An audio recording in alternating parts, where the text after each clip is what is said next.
Hey everyone, hopefully you guys are enjoying Monster Hunter in whichever fashion you're choosing to play it as.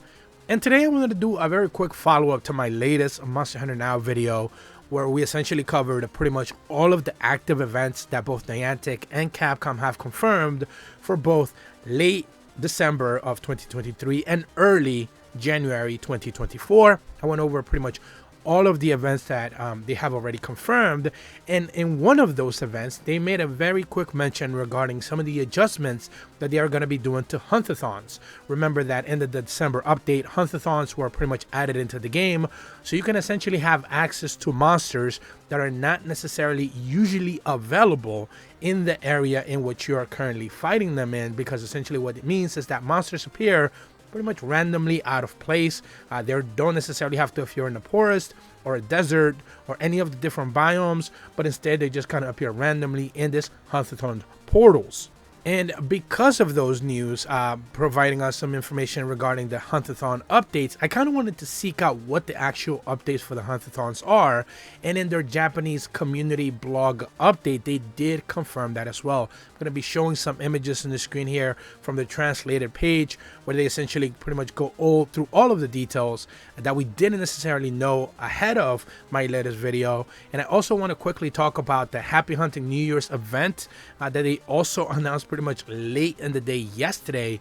And lastly, some of the latest updates that they made with the latest patch, but they didn't necessarily detail it in the patch notes as well, which I found very interesting. So ultimately, there's a lot of brand new changes happening in Monster Hunter Now. Not a lot of them are pretty well detailed, so I kind of wanted to go over all of those new information facets that we ended up getting. First and foremost, we have confirmation that they're adding a Niantic chat and gifts, where you can essentially gift friends to other friends via in-game purchases as well. So that's an interesting one that I'm not necessarily sure a lot of players were able to find out, but now we have those available as well. And Niantic chat is also available, where you can essentially chat with friends in-game. They didn't detail how that actually works. I've not been able to test it out myself, but it's something that they decided to add. I want to talk about the new additions and the new rewards for the back end of the video, because first and foremost, I really want to talk about the hunt-a-thon changes and essentially what they provided here in their latest blog update. They mentioned that future updates for hunt-a-thons, and remember, this was pretty much right after they were originally installed into the game, and as the latest 67.2 version of the app was recently updated, they made some adjustments already, and more updates are coming soon after that. They mentioned that thank you for your continued support and feedback on Monster Hunter Now, especially regarding the new feature hunt-a-thons through social media, community forums, and in-game inquiries. Based on your feedback, the development team has discussed and planned the following updates. Now, for those of you who may be playing the game right now, you're currently under app 67.2, and this update is currently live in the game, so this is something that you should have already noticed by now. They fixed an issue with a health below 30% purchasing tickets might prompt a ticket purchase screen again. Small little minor error, but they went ahead and addressed that, and they fixed a bug displaying 0 minutes left whenever you hit that timer between 0 seconds and 59 seconds in the timer window as well. Those are currently live as of right now. The other adjustment that they made was through the server as a server update. So I believe the game was down maybe in the middle of the night one of these past few days, and that was because they were addressing this brand new server changes. They mentioned that they are changing the timing of joining a hunt-a-thon. Currently, when you tap in the join to enter a lobby, you're essentially marked as joined, triggering a cooldown timer. After the update, it will be considered upon successfully completing the first hunt. Changing the timing for consuming hunt-a-thon tickets will also make it so hunt-a-thon tickets will be consumed upon successfully completing the first hunt as well. They also mentioned that relaxing distance restrictions during a hunt-a-thon, so you're basically able to play with people who are further away. They have partially relaxed the distance restrictions in hunt-a-thons, where they're subject to change further, of course, in the future. And please note that if you return to the main screen while you're away on a hunt-a-thon point, you won't be able to return to that very original group. And they lastly mentioned that upgrading behavior where the item box is full during a hunt-a-thon, where you can now continue hunting even if your item box is full while participating in a hunt-a-thon. So all that is to say is that they're kind of like making it a little bit easier for players to have a successful attempt at a hunt-a-thon.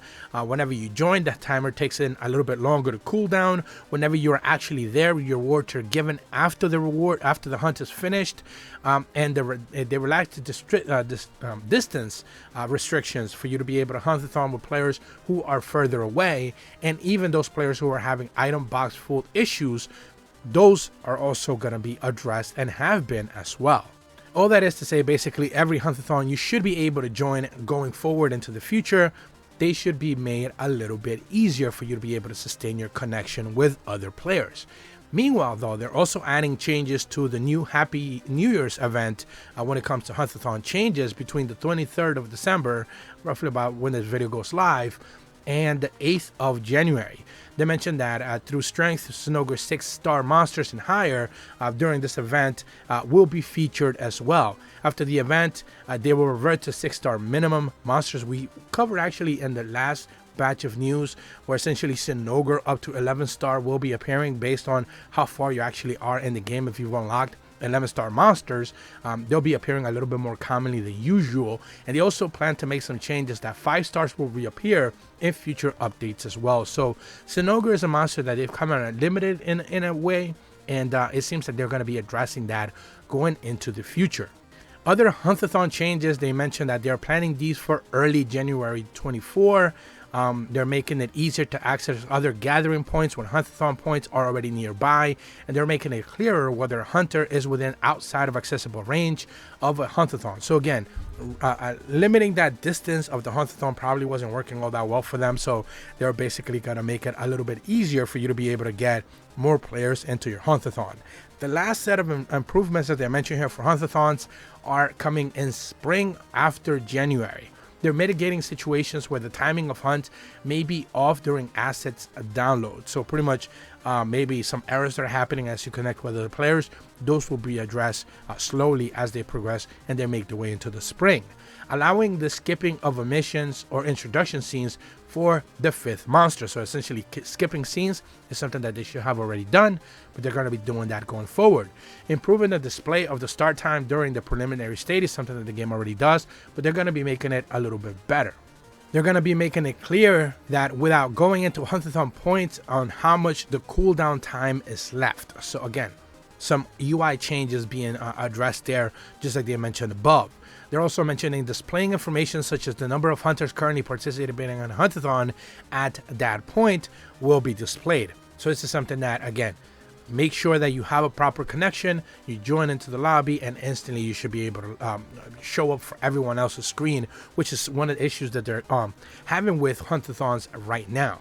They also mentioned allowing hunters to declare their intention to participate and display the number of hunters intending to join at that point. So potentially having some sort of queue. Maybe there are 40 players who are looking to join a hunt-a-thon, so you get to see that there's 40 active users looking to be able to join. Maybe something along those lines is something that could prevent some of these issues going further. They also mentioned implementing measures to make hunt-a-thons even easier to play for those in areas where fewer people were naturally gathered. So players who are maybe not necessarily living too close to a city should be able to have an easier time with hunt-a-thons going forward into the future. They lastly mentioned that they are currently discussing other aspects as available hours, rewards, and cooldown timers, including when hunt-a-thon tickets will be rewarded. They appreciate the feedback and weapon balance adjustments conducted in December 7th. They are not only considering feedback received, but also reviewing the data and the results of the actual hunt. They'll continue to improve various improvements, new rewards, new enhancements, gameplay based on your opinions and play data. Basically, keep providing information so they can make the necessary adjustments. And that's kind of expected with Niantic. They've done this with Pokemon Go, so that's not pretty much a surprise by any means, but hunt-a-thons were a little bit bugged and they seem to be addressing them going forward.